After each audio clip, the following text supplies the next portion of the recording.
یاد رکھیے گا اذان کی آواز سننے کے بعد آپ صرف 2 ہی کام کر سکتے ہیں، اس کے علاوہ تیسرا کام آپ کے لیے جائز نہیں ہے۔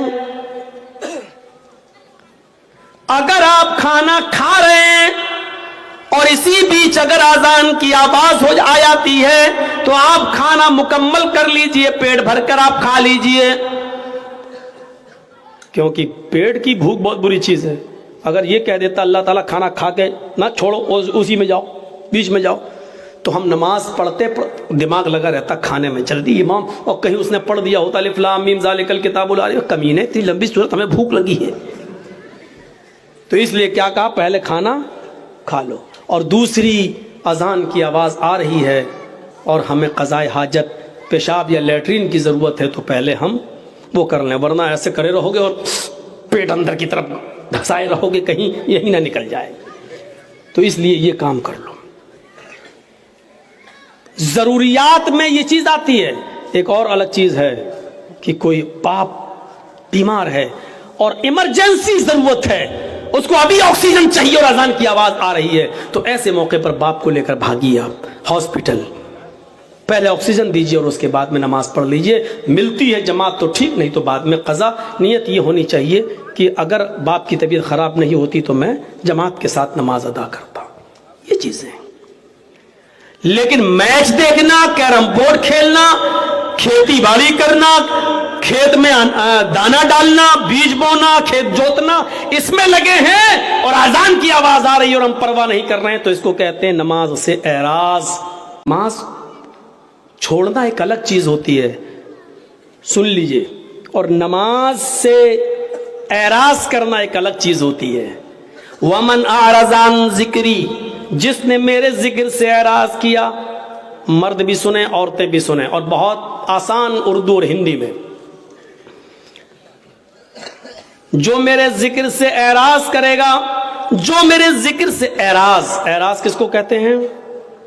چلیے پہلے پتا، جو میرے ذکر سے، نہیں نماز سے منہ پھیرے گا، منہ موڑے گا، فَإِنَّ لَهُ مَعِيشَةً ضَنْكَ، ہم اس کے لیے روزی تنگ کر دیں گے۔ روزی بند کر دیں گے نہیں کہا اللہ نے، روزی تنگ کر دیں گے، یعنی پیسہ تو بہت آئے گا اس کے پاس لیکن رکے گا نہیں۔ وَمَنْ أَعْرَضَ عَنْ ذِكْرِي فَإِنَّ لَهُ مَعِيشَةً ضَنْكَ، جو اللہ کے ذکر سے اعراض کرے گا، منہ موڑے گا، ہم اس کی روزی بند کر دیں گے، بند نہیں تنگ کر دیں گے، ٹائٹ، اس کی روزی کو ہم تنگ کر دیں گے۔ تنگ کرنے کا مطلب ہوتا ہے پیسہ بہت آئے گا لیکن رکے گا نہیں۔ 50,000 روپے ایک دن میں ہماری آمدنی ہو گئی، لیکن شام تک کبھی بیوی بیمار، کبھی بچہ بیمار، کبھی باپ بیمار، سب ختم، 5,000 قرض اور لے لیا۔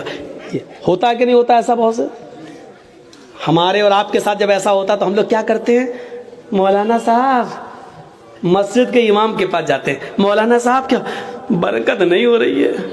کیسی برکت؟ ارے پیسہ تو بہت آتا ہے لیکن رکتا نہیں ہے۔ تو وہ مولوی کیا کر لے گا؟ اگر مولوی کے پاس پیسے کو روکنے کی طاقت ہوتی تو بیچارہ 5,000 روپے میں وہ کیوں نماز پڑھاتا؟ اللہ نے بتایا تم جب میری ذکر، میری نماز سے منہ موڑو گے ہم تمہاری روزی تنگ کر دیں گے۔ تم نماز 5 وقت کی پڑھنا شروع کر دو اور پابندی کے ساتھ پڑھنا شروع کر دو۔ اذان کے وقت تمہیں کام کی فکر نہیں، نماز کی فکر ہونی چاہیے، جماعت کی فکر ہونی چاہیے، پھر دیکھو تمہاری روزی میں کیسے برکت ہوتی ہے۔ 50,000 نہیں آئے گا، 2,000 آئے گا لیکن رکے گا۔ آپ 1,800 خرچ کر پائیں گے لیکن 200 بچے گا۔ 1,000 آئے گا، آپ 800 خرچ کر پائیں گے لیکن 200 بچے گا۔ یہاں تو 50,000 آ رہا ہے، بچتا ہی نہیں ہے، کوئی یہ بیمار، کوئی وہ بیمار، کوئی ہے۔ اعراض کس کو کہتے ہیں؟ اب سن لیجئے اعراض کیا ہے۔ بارش ہو رہی ہے، ہمارا غلہ، ہمارا دھان سوکھے میں گھر کے آنگن میں رکھا ہوا ہے اور باہر ہم کرکٹ کھیل رہے ہیں۔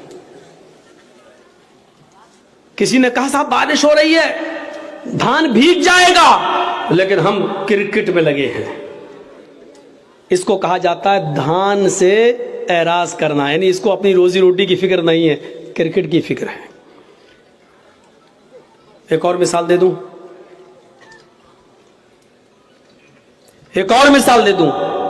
بچہ رو رہا ہے، اور اپنے رونے سے اشارہ کر رہا ہے کہ ماں میں بھوکا ہوں، مجھے اپنی پستان سے لگا اور دودھ پلا۔ بچہ رو رہا ہے لیکن ماں کو اپنے بچے کی فکر نہیں ہے، بلکہ ٹی وی میں لگی ہوئی ہے اور دیکھ رہی ہے ساس بھی کبھی بہو تھی۔ تو اس کو کہا جاتا ہے کہ اس نے بچے سے اعراض کیا۔ بچے کو پھینک نہیں رہی ہے، بچے سے پیار ہے اس کو، لیکن اس وقت اتنا دماغ اس کا بچے میں نہیں لگا جتنا سیریل میں لگا ہے۔ ارے اگر سیریل نکل، بچے کو تو بعد میں بھی دودھ پلا دیں گے، لیکن سیریل نکل گیا تو پھر کہاں بار بار آتا ہے۔ یہی حال ہے نماز کا۔ اذان ہو رہی ہے، نہیں میچ دیکھ لوں پہلے، کیونکہ نماز تو بعد میں بھی قضا کر لیں گے، لیکن میچ نکل گیا تو کہاں روز روز آتا ہے۔ یہ چیز، اس کو کہتے نماز سے اعراض۔ ہمارا مکان جل رہا ہے اور ہم کرکٹ کھیل رہے ہیں، کہاں مکان جل رہا ہے، ہمیں فکر ہونی چاہیے مکان کو بچانے کی۔ جو جل گیا جل جانے دو، جتنا بچ گیا کم سے کم اس کو پانی وانی ڈال کے اس کو بجھائیں، لیکن ہمیں اس کی فکر نہیں ہو رہی، ہم کرکٹ کھیل رہے ہیں، ہم کیرم بورڈ کھیل رہے ہیں۔ اس آدمی کو کہا جاتا ہے کہ اس نے اعراض کیا ہے اپنے مکان سے۔ اب آپ سمجھ گئے نا اعراض کس کو کہتے ہیں؟ جس وقت ہمیں جس چیز کی ضرورت ہے اس سے دور ہو جانا اور دوسری چیز میں لگے رہنا جو غیر ضروری ہے۔ اذان کی آواز آتی ہے حی علی الصلاۃ، اور ہم اس وقت میچ دیکھ رہے ہیں۔ حضرت عائشہ کہتی ہیں الرجال والنساء جميعا، اے اللہ کے نبی کیا اس میدان محشر میں مرد بھی ہوں گے عورتیں بھی ہوں گی؟ قال نعم، نبی اکرم کا جواب سنو، ہاں مرد بھی ہوں گے عورتیں بھی ہوں گی، مرد بھی ہوں گے عورتیں بھی ہوں گی۔ امام کائنات نے جب یہ کہا تو حضرت عائشہ رونے لگی اور روتے ہوئے کہنے لگی ینظر بعضهم الی بعض، اے اللہ کے نبی کیا مرد عورتوں کو اور عورتیں مردوں کو دیکھ رہی ہوں گی میدان محشر میں؟ کیا مرد عورتوں کو اور عورتیں مردوں کو دیکھ رہی ہوں گی؟ اللہ کے نبی اس کا جواب کیا دیتے ہیں؟ ہاں عائشہ، نہ مردوں کا پردہ عورتوں سے ہوگا نہ عورتوں کا پردہ مردوں سے، مرد بھی برہنہ عورتیں بھی برہنہ، مرد بھی ننگے عورتیں بھی ننگی ہوں گی، مرد عورتوں کو اور عورتیں مردوں کو دیکھ رہی ہوں گی۔ حضرت عائشہ نے کہا اے اللہ کے نبی تب تو عورتیں مارے شرم کے، تب تو لیڈیز مارے شرم کے مر جائیں گی جب مرد ان کی طرف نظریں اٹھا کے دیکھیں گے۔ یہاں اگر کوئی لڑکی پر لڑکا نظر نہ ڈالے نہ دیکھے تو وہ کہتی میرے میک اپ میں کمی تو نہیں ہے، میرا ڈریس تو صحیح ہے نہیں، پھر لڑکا دیکھ کیوں نہیں رہا ہے؟ یہاں یہ حال ہے اور وہاں کیا ہوگا؟ حضرت عائشہ کیا کہہ رہی ہیں؟ تب تو عورتیں مارے شرم کے مر جائیں گی جب مرد ان کی طرف نظریں اٹھا کے دیکھیں گے۔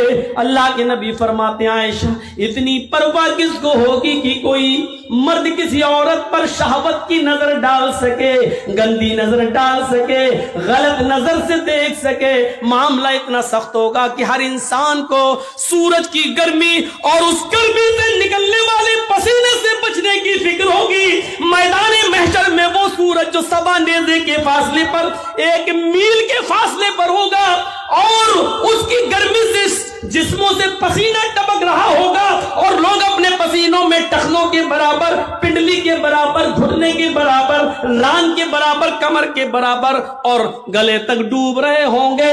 ہر انسان کو یہ فکر ہوگی کہ ہم اپنے آپ کو بچائیں، کوئی کسی کے اوپر گندی نظر ڈالنے کی جرات نہیں کرے گا۔ یہ چیز ہمیں کیا بتلا رہی ہے؟ وہ بادشاہ نے جو کہا تھا وہ اس کے سامنے یہی سب تو ہے، یہی سب تو تھا۔ اللہ کے نبی سے کسی نے پوچھا آپ کی عمر 63 سال 63 سال اتنی زیادہ تو نہیں ہوئی ہے کہ داڑھی کے بال سفید ہو جائیں؟ آج کل تو 40 سال کی عمر میں 30 سال کی عمر میں سفید ہونے لگتے ہیں۔ اس کی وجہ یہ ہے کہ جو بھی ہم صابن استعمال کرنا چاہتے کر لیتے ہیں کیمیکل والا، جو شیمپو لگا رہے ہیں وہ ہے، اور جو تیل جو بھی آئل ہم سر میں ڈال رہے ہیں اس وجہ سے آج ان کیمیکل، ورنہ 60 سال کی عمر تک بال کہاں سفید ہوتے ہیں؟ تو میرے بھائیوں، اللہ کے رسول سے صحابہ نے کہا آپ کے بال